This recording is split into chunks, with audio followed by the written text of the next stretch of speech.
And greetings YouTube gamers, welcome to another episode of Retro Raider. My name is Johnny Retro and welcome back to the channel. So today I'm going to bring you guys a review of an upcoming game, an upcoming visual novel for the Nintendo Switch. A visual novel called My Aunt is a Witch. My Aunt is a Witch is an upcoming visual novel developed by Graven Visual Novels and published by Sometimes You. This game is not a Nintendo Switch exclusive, it will also be released on the Xbox One, PS4, and I believe it also is going to be released on the PS Vita, but I got an early access for the Nintendo Switch, so I can review it for you guys. And let me tell you this, I didn't play a lot of visual novels, but I know this. There are three main ingredients to make a good visual novel. The first one, of course, is the story, then the visuals, and last but not least, the sound effects and soundtrack. Now this review will be 100% spoiler free, of course that I don't want to ruin the experience and the story for you guys. So the gameplay footage that you guys will see in this review will be from the first half an hour of the game. Okay, without further ado, first things first,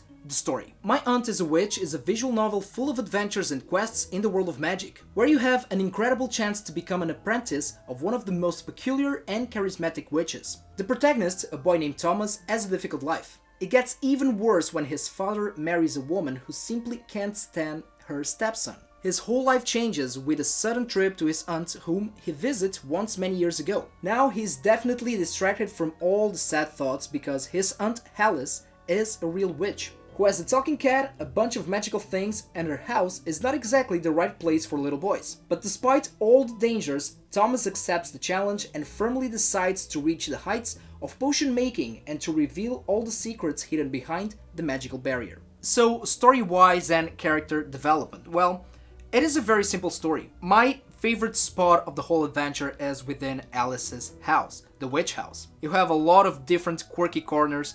It's very cozy, it's very witchy, you have a lot of things to explore, a lot of items to get, a lot of quests to unlock, and characters. Every single character of this game is very peculiar, very quirky, but very funny also. There is definitely humor involved here, a little bit of dark humor but in a very innocent way, and you play the whole game through the perspective of Thomas, the protagonist. And he is kind of this weird nerdy kid, and everything is new for him within this world of magic, but he's talented. He has a secret talent within him, and he will become a very good potion maker. So I kind of divide the story into parts, if you will. The first part will be within the house. Here is where you learn all of the mechanics of the game, the plot, you get to know the main characters. Then let's say that the second part of the game, which I will not reveal a lot, is within the magical world. That's when the game really opens up and the story develops and the characters grow even more. Again, I will not reveal that part because it's part of the fun, part of the experience, but I will tell you this. The ending leaves space for an upcoming sequel, and I'll leave it just that. Now, the second part, the visuals. I love the visuals and the art style of this game. Again, we have a witch and magical theme, but with an anime style. I will dare to say this, it's kinda Harry Potter means anime. And the whole vibe and atmosphere of the game, it kinda reminds me a little bit of Harry Potter, especially the first book or the first movie. And I know that the Harry Potter theme and anime are two completely different worlds, but they blend really well in this visual novel. The art style is beautiful, I love the colors, kind of pastel, very vivid. Every room in the house, every place in the magical world is very cozy and it's very atmospheric. And I love it. It is modern but classic at the same time.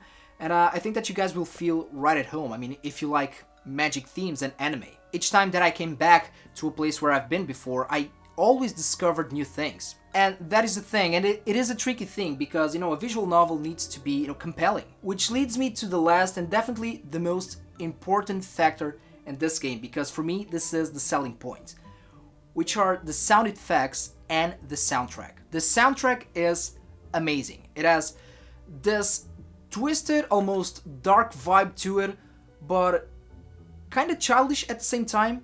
Just for a reference, kind of Tim Burton-ish, if you will. Very atmospheric. It blends really well with the environment, with the theme, with the graphics, and it didn't felt boring or repetitive at all. Now, the sound effects. The sound effects were amazing. And let me say this.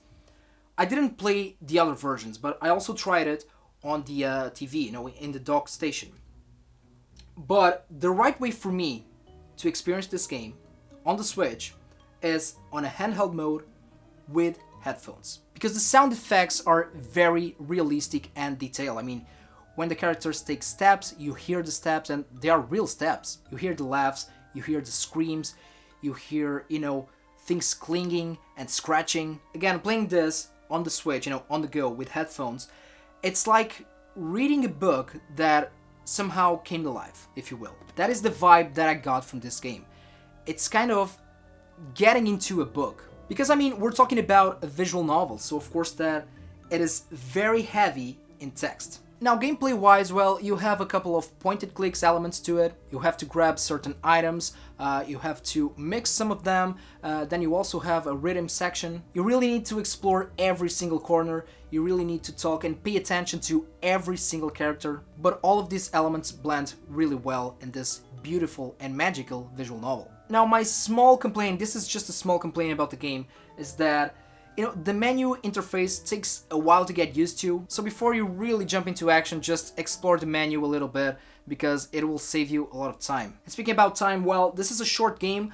I would say that on the first run you can take between 3 to 4 hours max. Of course, depends on the speed that you'll read. Again, there's a lot of reading in this game, but again, it was a very interesting and fun and different experience. Like I said, it almost feels like you're inside of a book, of a living book. So guys, if you like anime, if you like visual novels, if you like point-and-click games, don't forget to check out My Aunt is a Witch. Will be available 25th of November, this month. And just for fun, guys, let me know down below if you are a visual novel fan and what visual novels have you played. So let me know down below. Guys, if you have the extra time and patience, feel free to follow me on social media. I'm on Twitter, Facebook, and Instagram. As always, thank you so much for watching. Don't forget to put a like on this video. Please subscribe to the channel and take care of yourselves, take care of the gaming community, and game a lot.